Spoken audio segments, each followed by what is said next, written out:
pessoal, tudo bem? Um grande abraço para você que está se preparando para o concurso da Polícia Militar de Pernambuco aqui conosco no LAC Cursos. Chegando novamente na área o professor Edenilson Moraes e hoje especialmente para fazermos uma aula de resolução de questões relativas aos temas que serão cobrados neste concurso. Claro, já tivemos as aulas teóricas, você já conferiu o material, chegou a hora então de exercitarmos o nosso aprendizado. Vamos fixar aqueles temas que nós estudamos e que agora iremos fazer uma análise para percebermos se nós conseguimos adquirir conhecimento, construir conhecimento ao longo de nossa jornada. Hoje em especial, queridos e queridas, iremos trabalhar com as questões relativas à capitania de Pernambuco, aqueles temas que nós estudamos. Você se lembra muito bem, nós falamos sobre a economia açucareira, falamos sobre mão de obra escrava, abordamos a temática da insurreição pernambucana, falamos sobre uma série de conteúdos que são pertinentes a esse contexto histórico, o período em que Pernambuco era uma capitania da América Portuguesa. Legal? Então, vamos que vamos para a resolução de nossas questões. Chegando aí a primeira questão, que caiu em 2004. Vamos ver aqui o que diz essa questão. Ela começa com um fragmento da peça escrita por Chico Buarque de Holanda e Rui Guerra, chamada Calabar, o elogio da tradição. O enunciado diz o seguinte: e se a lição foi aprendida, a vitória não será vã. Neste Brasil holandês, tem lugar para o português e para o Banco de Amsterdã. Percebeu? Essa citação faz uma referência ao período de dominação holandesa em Pernambuco, as invasões holandesas que aconteceram no contexto da economia açucareira em Pernambuco. Sobre a invasão holandesa em Pernambuco, analise as alternativas a seguir. Perceba que o comando da questão já te dá um norte a ser seguido.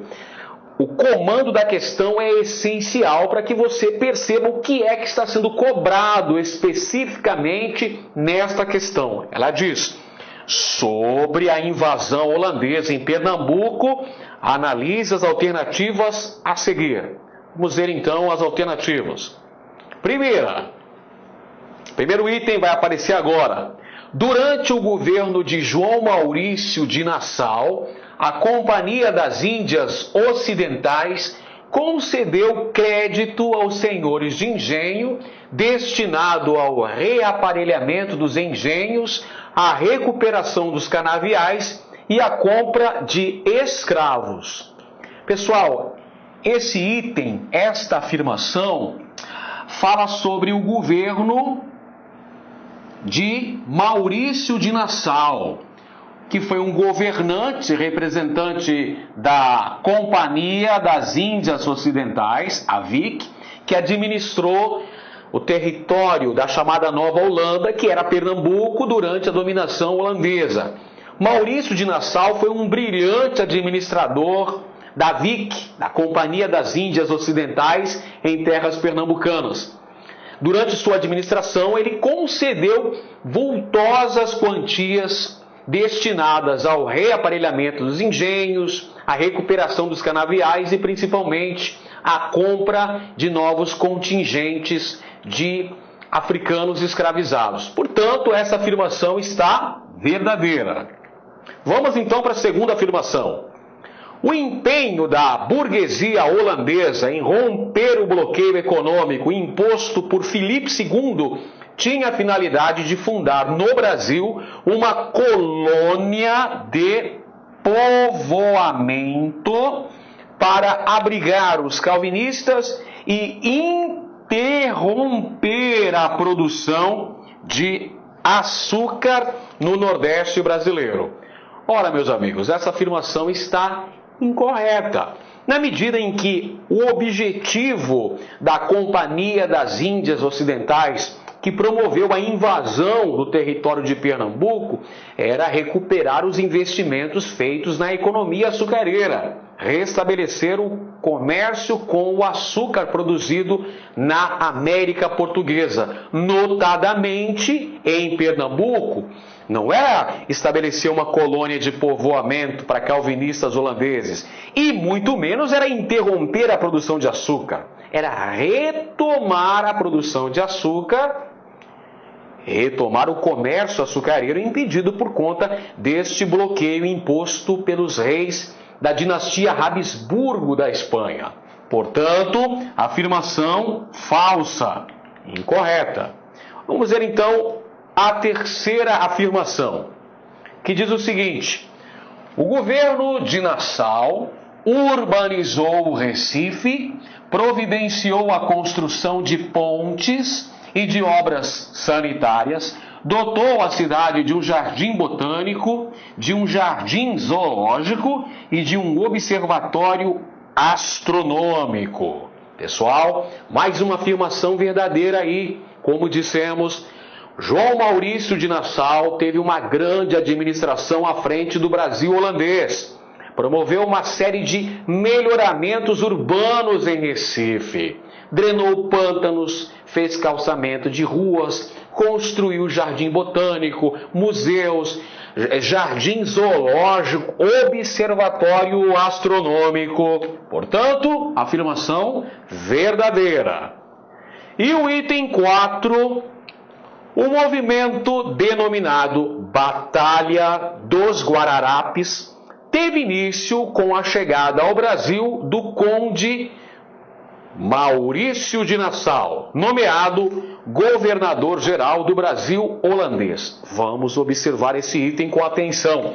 Movimento denominado Batalha dos Guararapes. Você acompanhou nas aulas, quando a gente estava estudando sobre a chamada insurreição pernambucana, verificou que a batalha ou as batalhas dos Guararapes, 1648 e 1649, representam o início da vitória dos luso-brasileiros contra os holandeses dentro de um contexto chamado de insurreição pernambucana. Vamos lembrar? Insurreição Pernambucana foi um movimento que tinha por objetivo promover a expulsão dos holandeses dos territórios pernambucanos. Esse movimento teve a liderança dos senhores de engenho pernambucanos, mas contou com a participação de outros segmentos sociais, inclusive dos indígenas, sob a liderança de Felipe Camarão, e dos negros africanos escravizados e alforriados também, sob a liderança de Henrique Dias. Pessoal, a Batalha dos Guararapes tem início com a saída e não com a chegada do governador João Maurício de Nassau. Moçadinha, vou anotar aqui para vocês, é a saída de Maurício de Nassau do governo holandês, do governo do Brasil holandês, que vai precipitar a origem do movimento chamado Insurreição Pernambucana. Por que é que isso acontece? Vamos revisar o assunto. Maurício de Nassau, como dissemos nesse próprio item, fez uma série de investimentos em Recife e concedeu linhas de crédito aos senhores de engenho, buscando o apoio dos mesmos ao comando holandês em Pernambuco. Com a saída de Maurício de Nassau, mudou também a política tributária estabelecida pela Companhia das Índias Ocidentais, que passou a limitar os créditos, cobrar os empréstimos atrasados e elevar os impostos, minha gente. São esses fatores que geram insatisfação por parte da aristocracia rural, isto é, os senhores de engenho de Pernambuco, que vão dar início a esse movimento que tinha por objetivo expulsar os holandeses do Brasil. Então, minha gente, este item está incorreto. Item incorreto. Falso. Só estão corretos, portanto, os itens 1 e 3. Vamos então procurar a alternativa correta. Vamos ver então aqui. Estão corretas, onde que está o item 1 e 3? Está na letra C de casa. Aqui a gente encontra os itens corretos, apenas 1 e 3. Portanto, letra C. Vamos então para a segunda questão aqui, que fala também sobre a economia açucareira e aborda a invasão dos holandeses em Pernambuco. Vamos ver então o que diz o comando da questão. É muito importante você analisar o comando da questão, porque ele já vai te dar um direcionamento do que será pedido nas alternativas. Tudo bem? Vamos analisar então? Vem comigo. No século XVII, interessados na produção de açúcar de uma das capitanias mais prósperas do Brasil, os holandeses invadiram Pernambuco. A respeito disso, pode-se afirmar que, letra A, o incêndio de Olinda pelos holandeses marcou o início da Guerra de Conquista, que durou 2 anos. Ora, pessoal, o processo de conquista do território da capitania de Pernambuco vai de 1630 até 1637. São 7 anos para conseguir assegurar a ocupação holandesa em terras pernambucanas. Perfeito? Letra B. A resistência local contou com constante apoio financeiro e militar da metrópole espanhola. Cuidado com esses termos aqui, pessoal. Sempre, nunca. Constante. Olha, nem sempre, a princípio, a metrópole espanhola tentou auxiliar os colonos luso-brasileiros a rechaçarem a invasão holandesa, mas não ao longo desses 7 anos que dura a Guerra de Conquista em Pernambuco. Letra C. A Companhia das Índias não se envolveu financeiramente com os conflitos da conquista holandesa. Pessoal, claro que não. Quem é que organiza a invasão? Quem é que organiza a invasão e ocupação de Pernambuco? É a nossa boa e velha Companhia das Índias Ocidentais. A Companhia das Índias Ocidentais, criada em 1621, é a empresa que financiou a invasão do território de Pernambuco e organizou a administração do território. Afinal, eles estiveram durante 24 anos na região. Perfeito? Então, a Companhia das Índias Ocidentais, essa empresa holandesa, era a mentora intelectual da invasão de Pernambuco e da ocupação e da administração desse território. Vejamos então a letra B. Os holandeses limitaram suas conquistas, ou sua conquista, às fronteiras de Pernambuco, da Paraíba e algumas vilas de Alagoas. Pessoal, essa é uma outra afirmação incorreta. João Maurício de Nassau estabeleceu uma ampliação do domínio holandês em terras nordestinas, conquistou vários territórios, estabelecendo o chamado Brasil holandês. E não ficou só nisso. Visando o abastecimento da mão de obra, o que Nassau fez mesmo? Ora, Nassau estabeleceu guerras de conquistas no litoral africano, tomando algumas feitorias, alguns entrepostos comerciais, a exemplo de Luanda, território de Angola, que era o principal entreposto fornecedor de escravos africanos para Pernambuco. Portanto, essa afirmação está incorreta. Por exclusão, já sabemos que a alternativa correta é a letra E, mas vamos lê-la. Os holandeses chegaram ao litoral pernambucano com um grande número de homens e embarcações. Legal! É essa a afirmação correta. A Companhia das Índias Ocidentais tentou invadir o território da América Portuguesa inicialmente em 1624. voltando-se para a capital da América Portuguesa à época, Salvador, na capitania da Baía de Todos os Santos. De lá eles foram expulsos no ano seguinte. E aí, em 1630, a Companhia das Índias Ocidentais organizou uma poderosa frota com muitas embarcações, mais de 1.500 soldados, e eles vêm para o principal centro produtivo de açúcar do mundo. Onde é que era esse centro? Pernambuco. E lá eles conseguem, depois de 7 longos anos, enfrentando a guerrilha e a resistência local, vão conseguir dominar a situação e tem, durante a administração do conde Maurício de Nassau, a fase mais apoteótica, o apogeu, o auge do domínio holandês em Pernambuco, ocorre durante os 7 anos da administração de Maurício de Nassau. Então, a afirmação correta, letra E de Edenilson. Muito bem, pessoal, vamos para a próxima questão, questão número 3. A solução encontrada pelo governo português no processo de colonização do Brasil foi a de implantar a produção açucareira. Sobre a atividade açucareira, considere as afirmativas abaixo. Mais uma vez, a gente vai prestar atenção no comando da questão. Olha aqui, ó.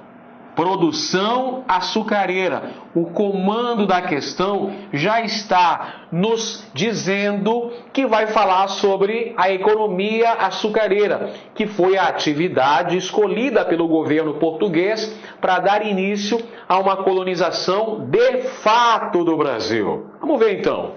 Temos alguns itens. Primeiro item já apareceu na tela. A atividade canavieira caracterizava-se por ter como base a grande propriedade monocultora voltada para o mercado externo. Vamos ver. Atividade canavieira, falando aqui da grande propriedade. Como é que era chamada mesmo? Como é chamada? A grande propriedade denomina-se latifúndio. Muito bem. Latifúndio. Nós temos também a monocultura, cultivo do açúcar em larga escala, voltado para a exportação, ou seja, para o mercado externo, e utilizando-se do que? Mão de obra escrava. Perfeito? Falou disso tudo aí no item? Falou. Falou da grande propriedade, falou da monocultura e falou da exportação. Portanto, essa afirmação encontra-se verdadeira. Item 2. O engenho era o núcleo central da sociedade ligada à produção açucareira. Verdade. O que era o engenho? O engenho era o núcleo de produção. A principal unidade de produção denominava-se engenho.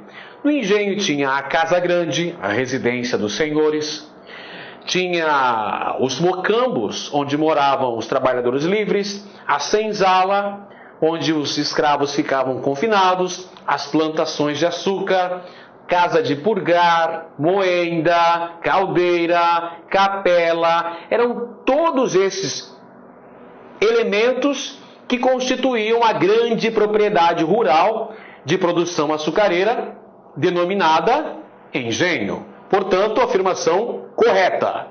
Item 3, moçada, vem aí, apareceu na tela o item 3. A presença dominante da grande propriedade açucareira foi mais um fator de concentração de poder e riqueza.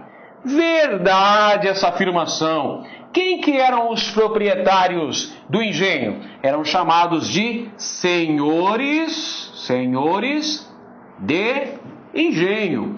Os senhores de engenho tinham um grande poder econômico em suas mãos. E além desse poder econômico, esses senhores de engenho, pessoal, por vezes ocupavam as chamadas câmaras municipais na condição de quê? Na condição de homens bons. Os homens bons eram, mal comparando, uma espécie de vereador que ocupavam as câmaras municipais. Portanto, fator de concentração de poder e riqueza, senhor de engenho. Item 4, com a implantação da empresa açucareira no Brasil, a atividade extrativa foi perdendo sua importância para a organização produtiva. Ora, isso é verdade. Com o desenvolvimento da atividade produtiva de cana-de-açúcar, essa passou a ser a principal atividade econômica desenvolvida em Pernambuco e na América Portuguesa como um todo. As atividades extrativas continuaram a existir, como por exemplo a extração de pau-brasil no litoral, ao longo da Mata Atlântica, a extração das drogas do sertão na Amazônia. Porém, esta era a atividade principal. O carro-chefe da colonização da América Portuguesa era a atividade da economia açucareira. Portanto, todas as afirmações estão corretas. Onde é que fala que todas estão corretas? 1, 2, 3 e 4, alternativa E de Edenilson. Muito bem, pessoal. Vamos para mais uma questão legalzinha que está chegando por aí. E é uma questão que eu estou apostando que vai aparecer na sua prova. Estou apostando as minhas fichas que deva aparecer uma questão sobre a chamada Guerra dos Bárbaros. Por que, professor, que você está apostando que pode aparecer uma questãozinha básica sobre a Guerra dos Bárbaros? Porque, primeiro, é um tema que não é muito conhecido, um tema que não é muito estudado nos compêndios escolares, nos livros, nos manuais didáticos. É um tema muito importante que diz respeito à resistência indígena e também ao avanço da colonização que contribuiu para a expansão territorial dos domínios portugueses na América. Então, olhe no lance para a Guerra dos Bárbaros. Vamos lá? A Guerra dos Bárbaros, também cunhada como Confederação dos Cariris. Olha que detalhe interessante. A Guerra dos Bárbaros tem outras denominações. Ela pode ser chamada também de Guerra do Recôncavo, numa referência ao Recôncavo baiano, que foi a região onde começaram os primeiros confrontos envolvendo os colonizadores luso-brasileiros e os povos indígenas do interior do território, os chamados tapuias. Uma outra denominação que também possui a Guerra dos Bárbaros é Guerra do Açu, numa referência ao Vale do Rio Açu, no território potiguar, onde aconteceram os principais combates. E também essa guerra pode ser chamada de Confederação dos Cariris, pois foram os cariris que impuseram uma mais vigorosa resistência ao avanço da colonização. Então você fica esperto aí. A Guerra dos Bárbaros, também conhecida, também cunhada como Confederação dos Cariris, foi o quê? Letra A. O primeiro conflito pela autonomia política do Ceará e pela separação de Pernambuco, e ocorreu no século XVIII. Não, né? A Guerra dos Bárbaros foi um conflito entre os colonizadores contra os índios, no contexto da expansão da atividade pecuária. Letra B. Uma revolta regional no período regencial, cujo conflito ocorreu no Ceará. Errada. A Guerra dos Bárbaros aconteceu ainda durante o contexto do período colonial e aconteceu praticamente em todo o Nordeste brasileiro, na Bahia, no Ceará, Pernambuco e até mesmo no Maranhão. Vamos lá, letra C. A insurreição de bandeirantes paulistas contra o governo da capitania do Ceará, que os havia contratado. Pessoal, A Guerra dos Bárbaros foi uma revolta dos bandeirantes paulistas? Claro que não. Foi um conflito dos colonizadores contra os tapuias, os indígenas. Letra D. Revolta jesuítica ocorrida no Ceará, similar à ocorrida na região das Missões do século XVIII. Errada, completamente, não tem nada a ver com uma revolta jesuíta. Então, por exclusão, já chegamos à alternativa correta. É a letra E, mas vamos acompanhar o que diz aqui. Um grande foco de resistência indígena, vou até sublinhar porque isso aqui é importante. Foco de resistência indígena, olha o destaque. No Nordeste brasileiro durante o período colonial, minha gente, período colonial, e perdurou por cerca de 50 anos. Legal! Essa é a Guerra dos Bárbaros. Confronto violentíssimo envolvendo os colonizadores luso-brasileiros e os índios do interior, os índios do sertão do Cariri, chamados genericamente de tapuias pelos cronistas e colonizadores da época. Essa guerra resultou na dizimação dos índios e na consolidação da conquista territorial do sertão e a expansão da pecuária ao longo do vale do Rio São Francisco, o bom e velho Chico. Legal. Vamos então para a próxima questão? Ela já chegou aí. E também fala sobre a Guerra dos Bárbaros. Legal, gente. Com relação à Guerra dos Bárbaros, é correto afirmar. Vejamos. Letra A. Decorreu da expansão dos colonos luso-brasileiros na região mineradora das Gerais, o que resultou na expulsão das comunidades indígenas. Errado, né, pessoal? Errado porque a Guerra dos Bárbaros não foi na região de Minas Gerais, foi no Nordeste. Vamos lá, letra B.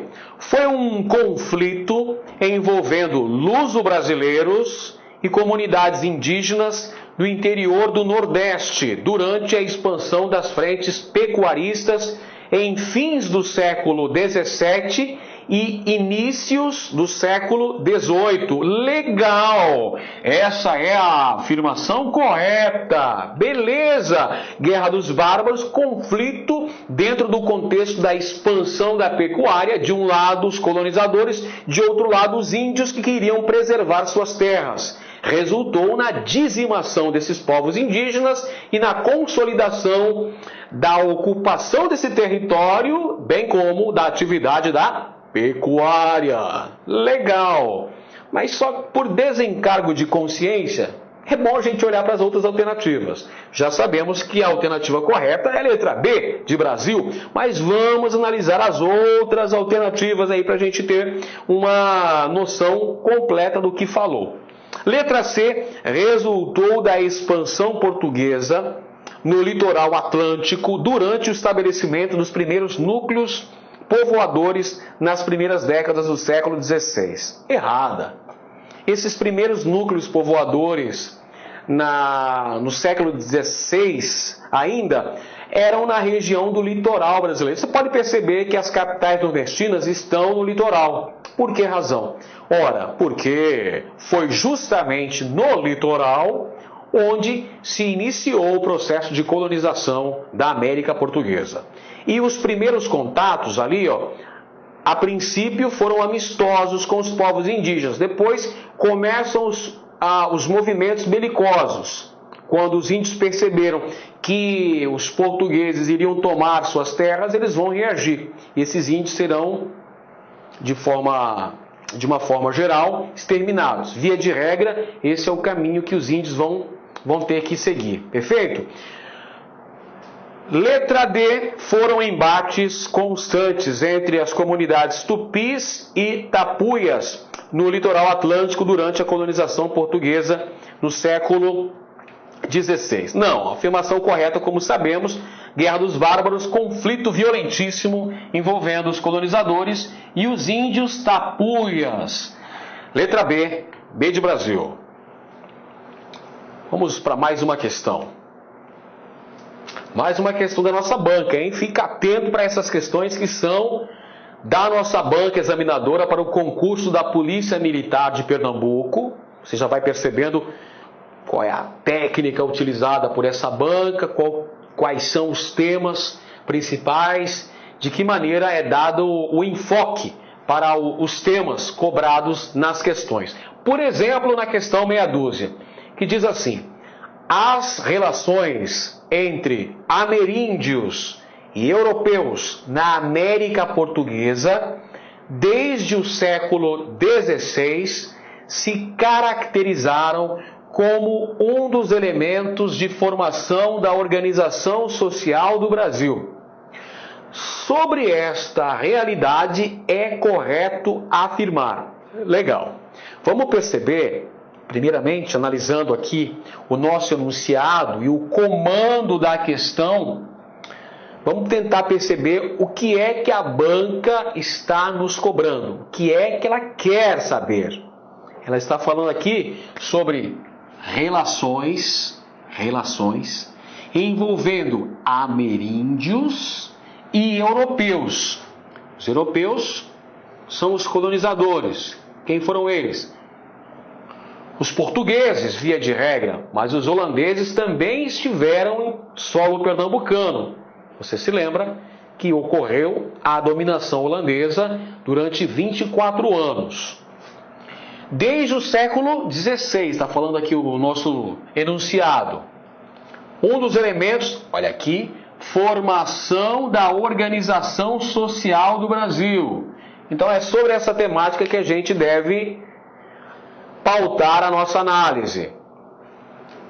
Alternativa A: as relações pautadas no escambo. Você se lembra o que era o escambo? Escambo era um sistema de trocas naturais. Os índios trabalhavam, cortavam madeira, o pau-brasil, carregavam nos navios e ganhavam bugigangas, quinquilharias, espelhos, por exemplo. Então vamos voltar à questão aqui. As relações pautadas no escambo, tão característica dos anos iniciais da presença europeia na América Portuguesa, perdurou, olha, esse verbo é fundamental, circula esse verbo, perdurou de forma sistêmica nas relações entre europeus e indígenas até o século XIX. Foi isso que aconteceu, pessoal? É claro que não, não é isso? As primeiras relações entre ameríndios e europeus, durante a fase denominada de período pré-colonial, quando vigorou a atividade do escambo, a extração do pau-brasil, utilizando-se de mão de obra indígena, foi uma relação amistosa. Mas com a efetivação da colonização portuguesa na América, com o estabelecimento dos engenhos, com a expansão da atividade econômica, como pecuária, por exemplo, o que vai acontecer? Conflitos violentíssimos, que geraram a dizimação dos povos indígenas. Portanto, senhoras e senhores, essa afirmação encontra-se muito, mas muito falsa. Vamos ver outro item. Os movimentos de resistência indígena nunca se configuraram como ameaça para os europeus. Pessoal, cuidado com essas palavrinhas. Nunca, sempre, única, exceto. Presta atenção. Geralmente, não é sempre, mas geralmente, quando aparecem essas palavras, está indicando que esta afirmação encontra-se incorreta. Os movimentos de resistência indígena nunca se configuraram como ameaça para os europeus. É claro que se configuraram como ameaça para os europeus. Dê um exemplo então aí, professor, por favor. Dê um exemplo. A Guerra dos Bárbaros, pessoal. A Guerra dos Bárbaros, a longa Guerra dos Bárbaros, representou sim um empecilho ao avanço da colonização no sertão pernambucano. Então essa afirmação está incorreta. Vamos ver então a letra C. A mão de obra indígena não foi utilizada sistematicamente no processo de colonização da América Portuguesa, tendo em vista a utilização em massa dos africanos como mão de obra desde a primeira metade do século XVI. Pessoal, olha aqui a palavrinha mágica. Não, não. É claro que a mão de obra indígena também foi utilizada. Explique melhor, professor. Explique melhor esse tema. Moçada, você se lembra que a gente falou sobre um tema chamado Guerra Justa? O que era a Guerra Justa? Era a permissão para se combater nações indígenas que não aceitavam o avanço da colonização, que não aceitavam a conversão ao catolicismo, que praticavam atos considerados ilícitos por parte da coroa portuguesa, como, por exemplo, a prática da antropofagia, chamado canibalismo. Nesses aspectos era autorizada não apenas a escravização dos povos indígenas, bem como o seu extermínio. Portanto, mais uma afirmação incorreta. Letra B.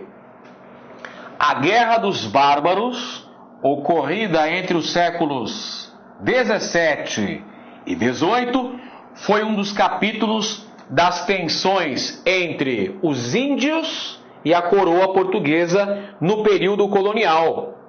Perfeito, maravilha, afirmação corretíssima, falando da nossa boa e velha Guerra dos Bárbaros. Fica de olho nesse tema, esse tema pode aparecer, é um tema potencial que eu estou apostando as minhas fichas que vai aparecer na nossa provinha e a gente vai acertar. A gente vai acertar porque está tendo uma grande preparação aqui no seu curso. Você pode ter certeza que você vai ficar muito competitivo para essa prova que está chegando. Então essa é a alternativa correta.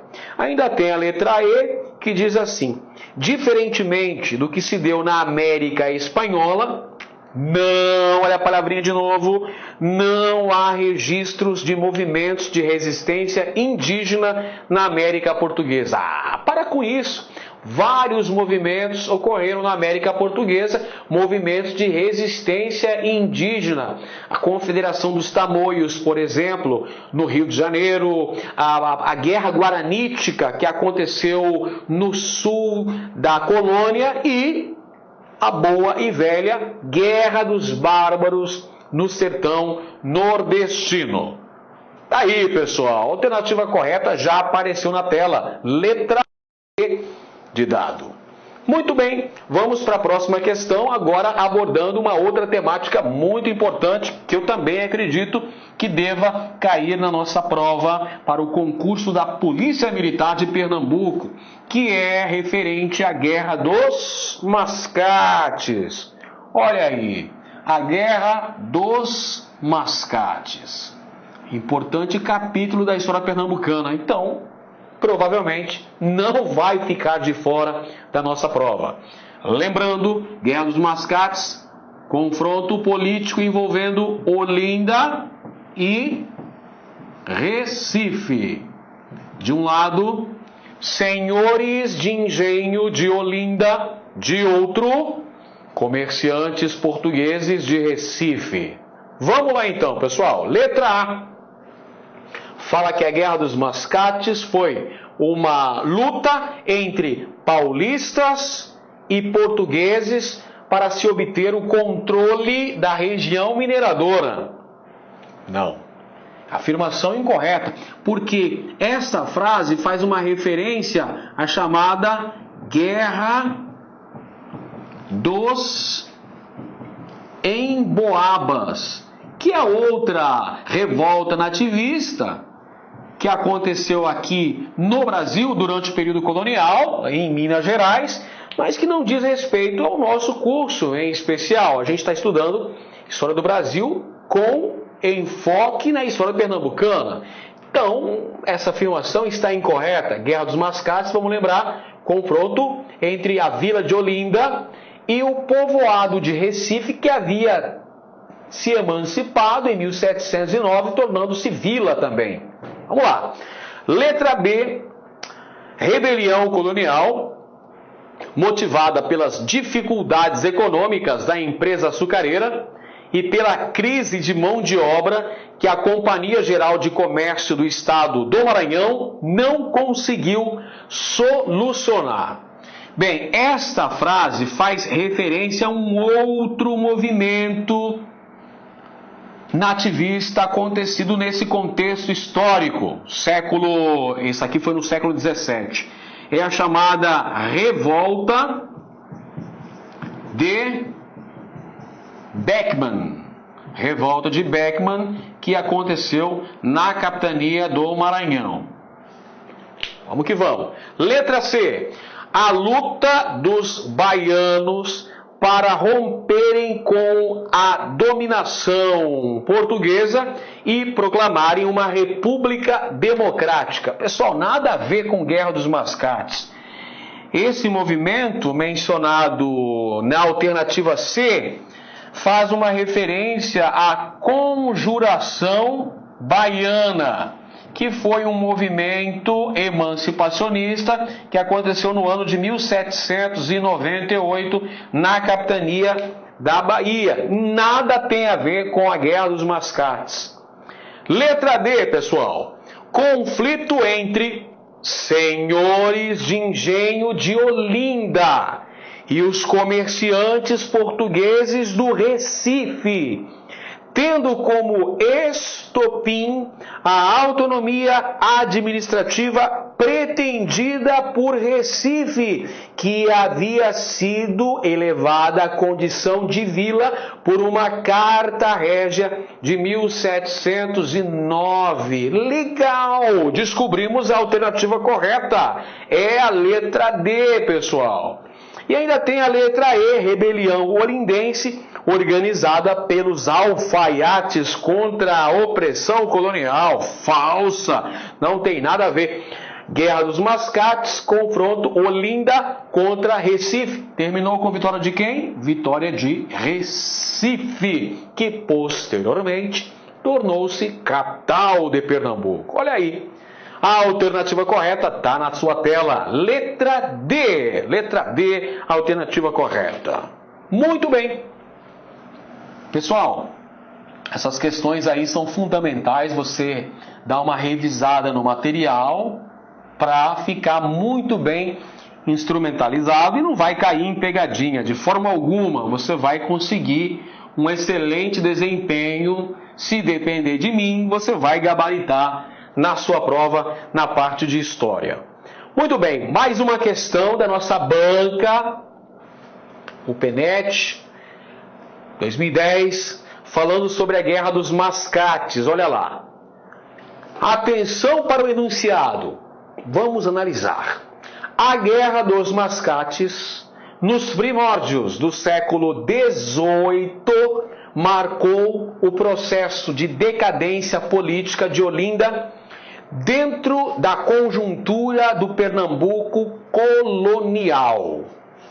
Esse evento se insere dentro do contexto de... Vamos ver então. Letra A. Afirmação política do Recife após os benefícios econômicos e estruturais advindos da presença holandesa durante o século XVII. E aí, essa afirmação está correta ou está incorreta?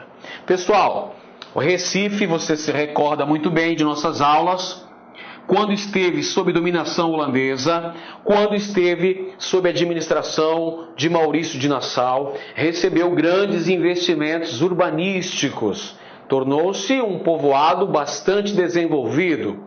E com a expulsão dos holandeses do território pernambucano, Recife passou a ter uma influente camada comerciante, uma espécie de burguesia mercantil que tinha um grande peso nas decisões políticas. Primeiro nas decisões econômicas, porque essa burguesia mercantil chegou a financiar a produção açucareira dos senhores de engenho de Olinda. Então é importante você perceber que havia essa relação de dependência entre os senhores de engenho de Olinda e os comerciantes do Recife. Como assim?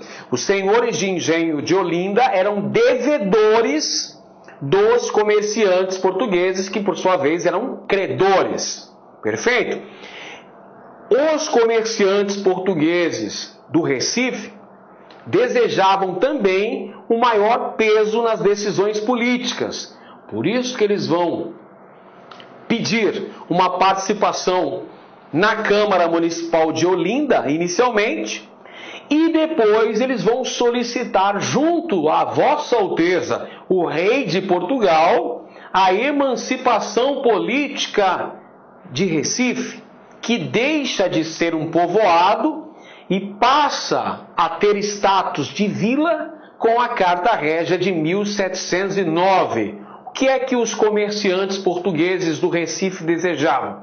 Desejavam emancipação político-administrativa. Beleza? Então essa afirmação está correta, pessoal. Letra B. Migração em massa da nobreza açucareira olindense para o Recife nassoviano. Não, pessoal, não é isso que acontece. Afinal, a Guerra dos Mascates ocorre no século XVIII, nos primórdios do século XVIII, no começo do século XVIII, ou seja, posterior à expulsão dos holandeses do território pernambucano, momento em que Recife passa a ser um povoado bastante próspero. O porto de Recife, bastante movimentado. E passa a existir também lá uma influente burguesia mercantil. Quem é essa burguesia mercantil? Ora, são os comerciantes portugueses. Letra C. Colapso da indústria açucareira no fim do século XVII, provocado pelo fim do financiamento batavo após a restauração pernambucana, pessoal. Após a restauração pernambucana, que também é chamada de insurreição pernambucana, a economia açucareira, evidentemente, entra em declínio, por causa da falta do financiamento holandês na produção e principalmente por causa da concorrência com a produção açucareira feita pelos holandeses nas Antilhas. Então, nesse contexto, os senhores de engenho precisam de novos financiamentos. E quem vai financiar essa produção desta vez são os ricos comerciantes portugueses estabelecidos no Recife. Beleza? Letra D. Perda do prestígio político de Olinda frente à coroa portuguesa em consequência do apoio prestado aos holandeses durante a Guerra de Restauração. Não é isso que acontece. Durante a Guerra de Restauração, que ele se refere aqui no item, é a insurreição pernambucana. Na insurreição pernambucana vai ter uma união dos luso-brasileiros estabelecidos em Pernambuco para tentar expulsar os holandeses dos territórios brasileiros. Legal? Então não é essa a razão da perda do prestígio político de Olinda. Na verdade, é porque Recife estava se desenvolvendo a passos largos. E isso faz com que o rei de Portugal eleve Recife à condição de vila, descontentando dessa maneira os interesses dos senhores de engenho de Olinda. Letra E aqui, pessoal. Vamos ver a letra E, o último item. Já sabemos que está incorreto, mas é sempre bom você ler todos os itens. Você lê todas as afirmativas para você ter certeza que está assinalando a alternativa correta. Letra E diz: desestruturação da nobreza açucareira olindense provocada pelo desgaste militar das sucessivas derrotas militares para os holandeses. Não, o movimento da insurreição pernambucana foi vitorioso, pessoal. Você até pode falar num declínio da nobreza açucareira, mas esse declínio é em razão da economia do açúcar, que começa a ter crises. Agora, a Inconfidência, aliás, a insurreição pernambucana foi um movimento vitorioso. Então, temos aí a alternativa correta, letra A de amor. Muito bom. Próxima questão, moçada, outro tema que certamente vai aparecer na sua prova. Questão relativa ao trabalho escravo. Gente, por que essa também é outra questão pontual que certamente irá aparecer na prova? Por uma questão bem simples, por uma razão bem simples. Vai ser cobrado na sua prova a mão de obra escrava e também as formas de resistência da escravidão e o processo de abolição. Por isso, meu nobre, é claro que você tem que olhar com muita atenção para esse tema. A escravização do negro pode ser explicada por quê? Letra A. Os indígenas eram fracos e não suportavam o trabalho.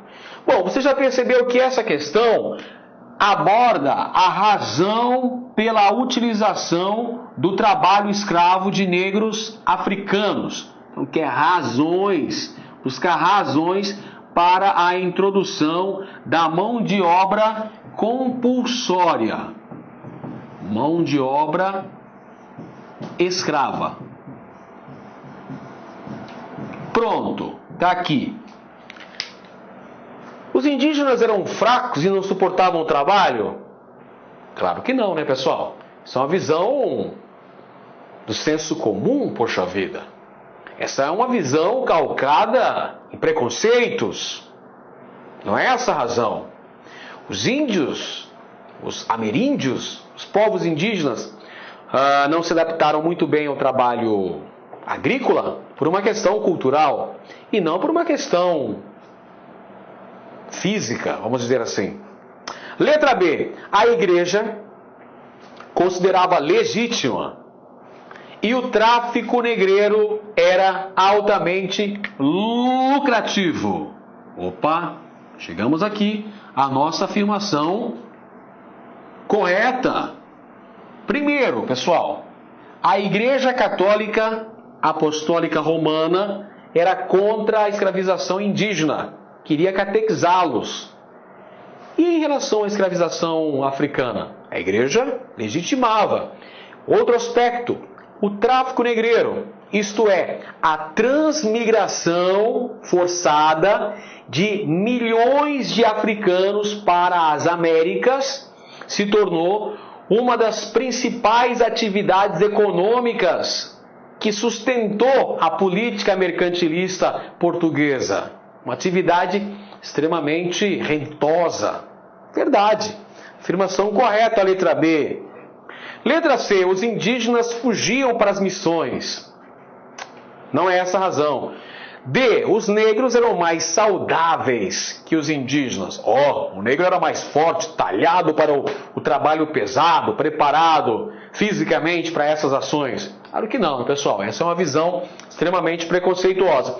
E letra E, os indígenas resistiam à escravidão organizando-se em quilombos. Ora, quem organizava os quilombos, majoritariamente, eram os africanos escravizados. Letra B, então, é a nossa alternativa correta. B de Brasil. Vamos lá, letra nada, né? Que letra o quê? Estou viajando na maionese aqui. Vamos para número 10 agora, pessoal. Assinale a única alternativa incorreta sobre a produção de açúcar no Brasil colônia. Então vamos lá. A gente está procurando aqui a única, já falou o comando da nossa questão, que nós devemos encontrar a única alternativa incorreta.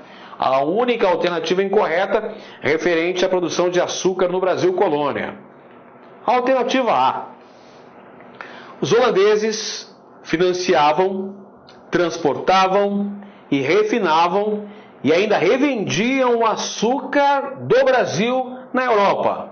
Opa, afirmação correta.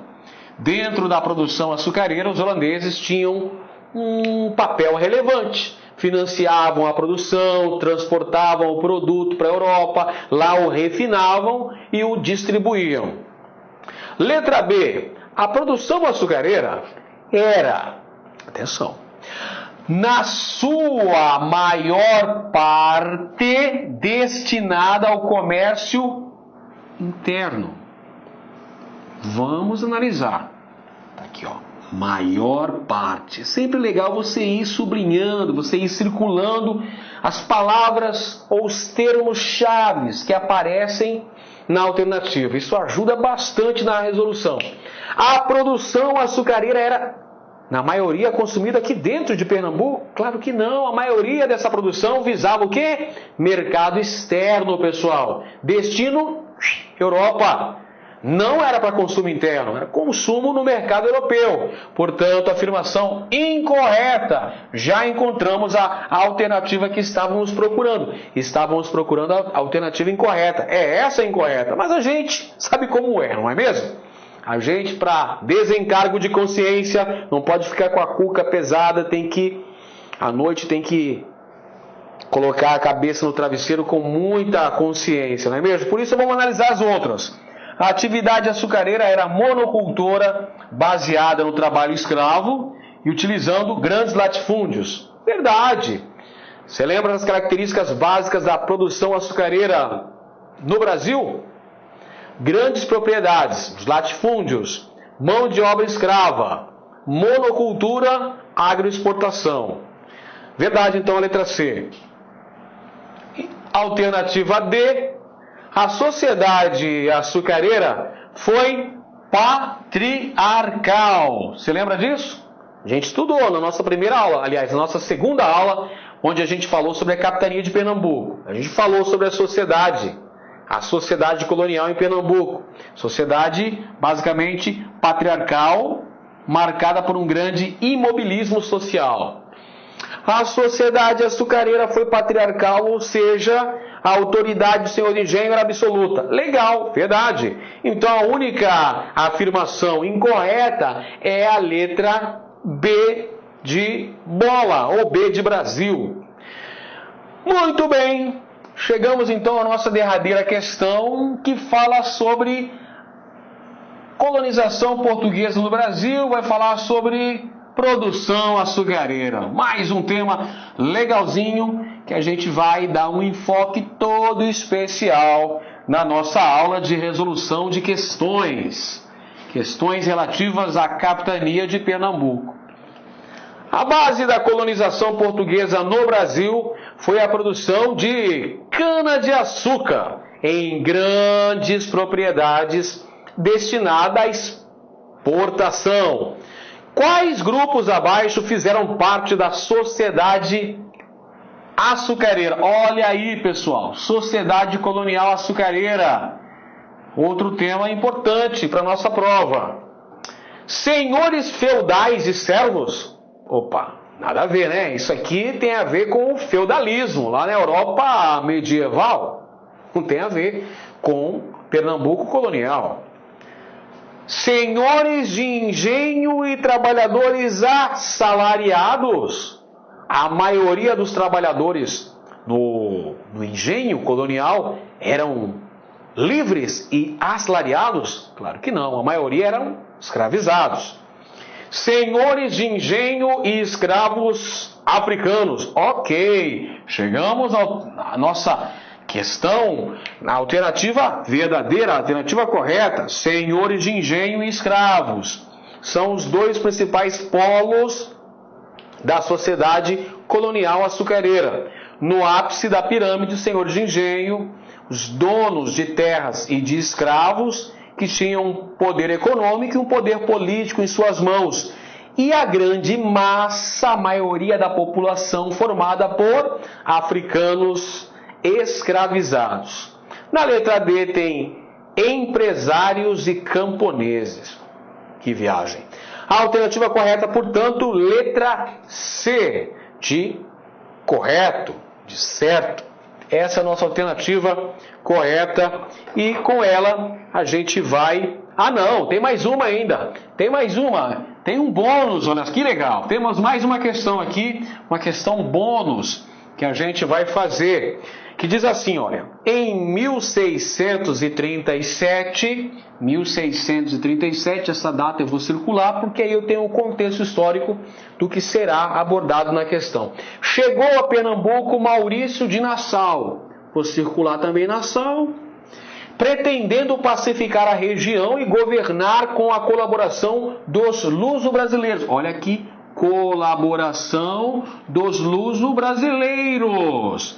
Nassau pautou sua administração visando conseguir o apoio dos luso-brasileiros. Por isso que ele fez financiamentos, por isso que ele investiu na urbanização de Recife. São acontecimentos do governo de Nassau. Então está aqui o comando da questão.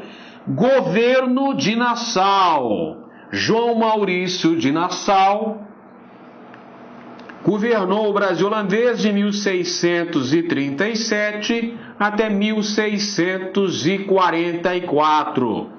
Durante esse período aconteceram grandes realizações, investimento na produção, apoio de senhores de engenho, urbanização do Recife, liberdade de culto, enfim, uma série de ações do nosso bom e velho Maurício de Nassau. Exceto, olha aqui, então essa questão, minha gente, vai pedir o quê? Vai pedir a única alternativa que não apresenta uma característica do governo de Maurício de Nassau. Vamos ver então as alternativas?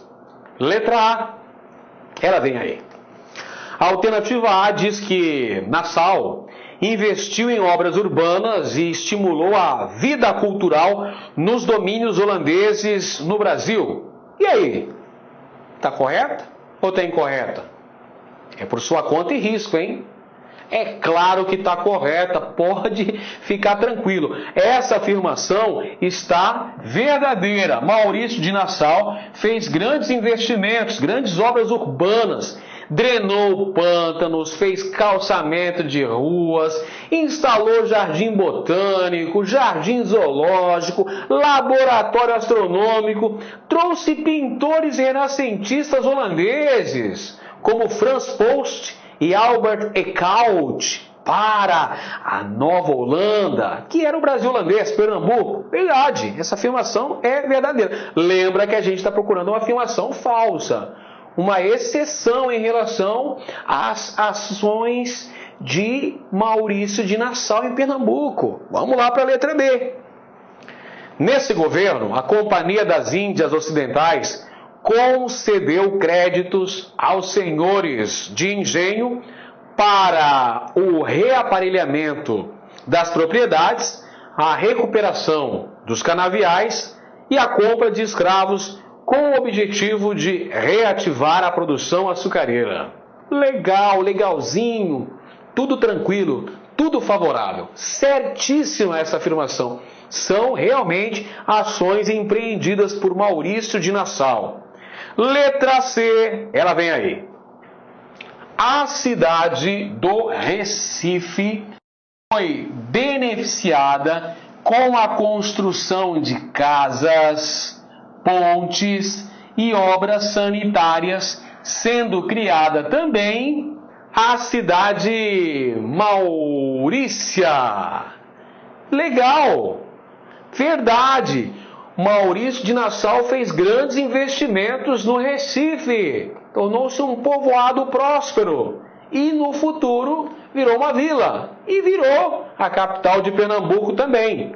Letra B, Nassau, que professava a religião anglicana, proibiu o catolicismo e expulsou o clero católico de Pernambuco, ou seja, teve intolerância religiosa. Opa, essa daí tá falsa, nego. Falsa essa afirmação, porque o governo de Nassau foi pautado por tolerância religiosa. Tudo bem? Os holandeses eram de que religião? Eles eram protestantes. Os holandeses eram calvinistas, pessoal. Os holandeses eram calvinistas. E eles adotaram um comportamento de tolerância religiosa em Pernambuco. Portanto, na época de Nassau, era muito comum, na mesma rua, circulavam católicos, calvinistas e até judeus. Muitos judeus, ou alguns judeus, vieram para o Pernambuco, vieram para o Recife. Não é à toa que a primeira sinagoga das Américas foi em Recife. Por que o contexto? Sabe por quê? Por causa dessa tolerância religiosa durante a época da dominação holandesa. Notadamente durante o período dos 7 anos da administração do conde alemão Maurício de Nassau. Adotou tolerância religiosa. Então, minha gente, essa afirmação que fala que ele perseguiu o clero católico, expulsou os católicos de Pernambuco. Pô, para com isso. Afirmação incorreta. Essa é a nossa exceção, é a alternativa que estávamos procurando. Mas ainda temos aqui a outra alternativa que diz: nesse período chegaram a Pernambuco artistas, médicos, astrônomos e naturalistas holandeses. Entre os pintores estavam, olha os caras aqui que eu mencionei agora há pouco, Frans Post e Albert Eckhout. Legal, verdadeiro. Então a única afirmação incorreta está aqui na letra D. Letra D de dado, vamos dizer assim, né? Ou Dinamarca. Letra D de ditado. Legal? Opa, tem mais uma questão ainda aí. Temos mais questões aí. Que beleza. Bônus. Para a gente aprender muito mais. Número 13. Sobre a Guerra dos Mascates, que é um tema que vai cair na sua prova. Você tem que ficar esperto. Considere as proposições. Repare que a banca examinadora elaborou essa questão. A banca que vai elaborar a sua prova elaborou esta questão em especial. Sobre a Guerra dos Mascates, tema que vai aparecer na sua prova, com certeza, e vai ser a alternativa D, você vai ver. Sobre a Guerra dos Mascates, considere as seguintes proposições. Número 1. A causa imediata do conflito foi o descontentamento dos senhores de engenho residentes em Olinda, devido à elevação de Recife à condição de vila. Legal, verdade, já falamos isso nessa aula de hoje. Já revisamos esse tema. Guerra dos Mascates, conflito armado envolvendo Olinda, antiga capital de Pernambuco, e Recife, que havia sido elevada à condição de vila, brigava por sua autonomia política e vai se tornar, após este conflito, a capital de Pernambuco. Informação número 2. Um dos líderes da revolta, Bernardo Vieira de Melo,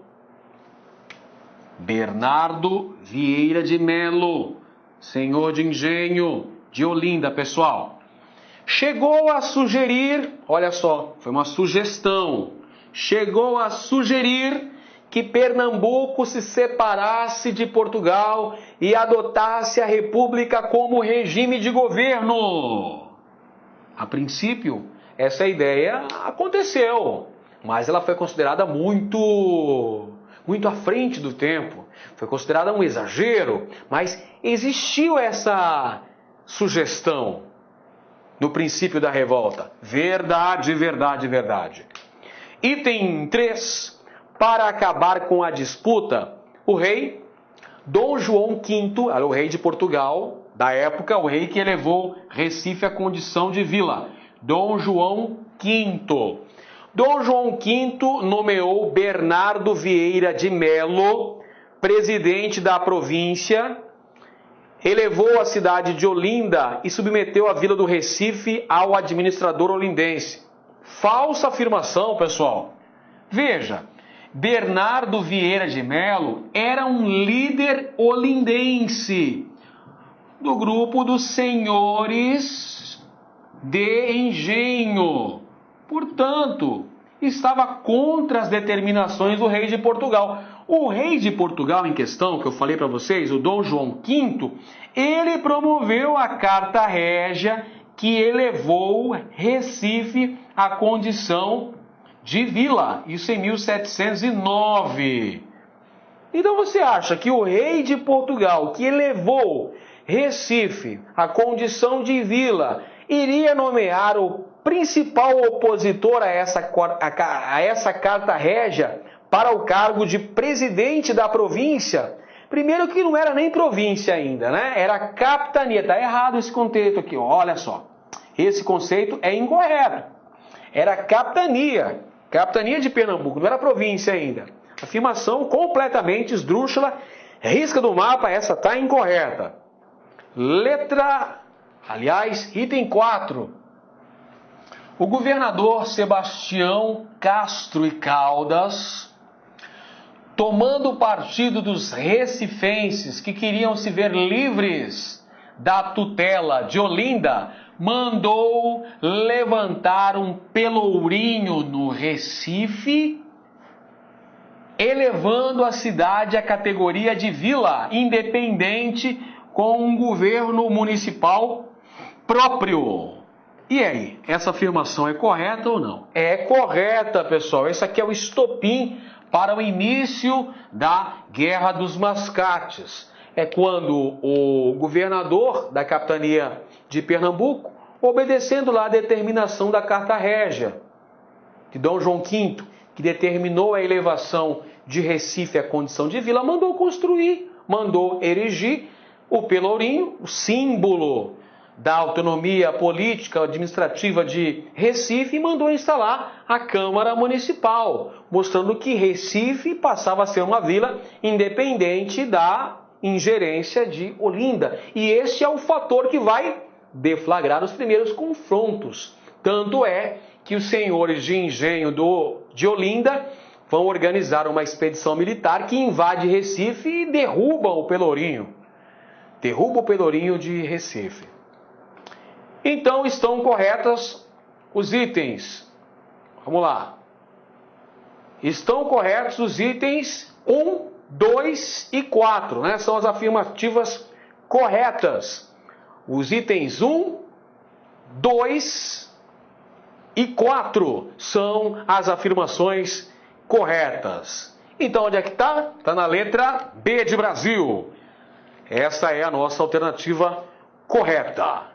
Legal, pessoal. Então terminamos agora sim, concluímos a nossa aula de resolução de exercícios sobre os principais temas referentes à capitania de Pernambuco.